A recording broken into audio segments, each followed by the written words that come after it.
ओला और उबर iPhone user से ज़्यादा चार्ज कर रहे हैं एंड्रॉयड यूजर के मुकाबले।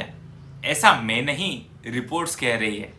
अब ये रियलिटी में करते हैं या नहीं ये तो मुझे नहीं पता, लेकिन इतना ज़रूर पता है IRCTC ज़रूर ऐसा ही कुछ कर रही है। जैसे अगर मैं अभी स्लीपर की टिकट बुक करता हूँ तो मुझे कन्वीनियंस फीस लगती है UPI के थ्रू 10 रुपये, और वही अगर मैं अदर मेथड से करूँ तो 15 रुपये।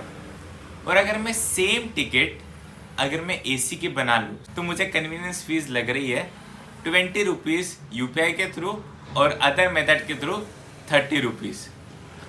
तो सडनली कन्वीनियंस फीस डबल हो गई।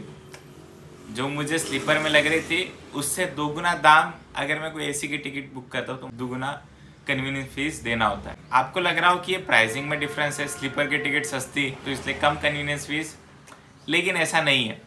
मैंने AC में टिकट बुक करने की कोशिश की है जिसका स्लीपर का फेयर ज़्यादा है, इसका अराउंड 1000 था, तो भी मुझे 10 रुपये कन्वीनियंस फीस लगी। और जब मैंने 555 वाली AC की टिकट बुक किया तो मुझे 20 रुपये कन्वीनियंस फीस लगी। दरअसल ये जो प्राइसिंग डिफरेंस है, अलग अलग कस्टमर से अलग अलग चार्ज करना, ये एक प्राइसिंग स्ट्रैटेजी है जिसे प्राइस डिस्क्रिमिनेशन कहते हैं।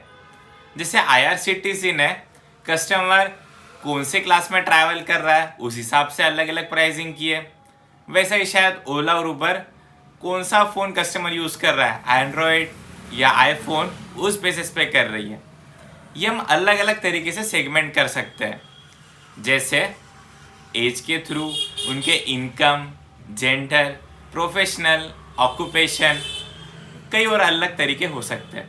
वैसे आपको क्या लगता है, ये अनइथिकल प्रैक्टिस है या फिर बिजनेस माइंड का सही यूज़? बताना मुझे कमेंट्स में।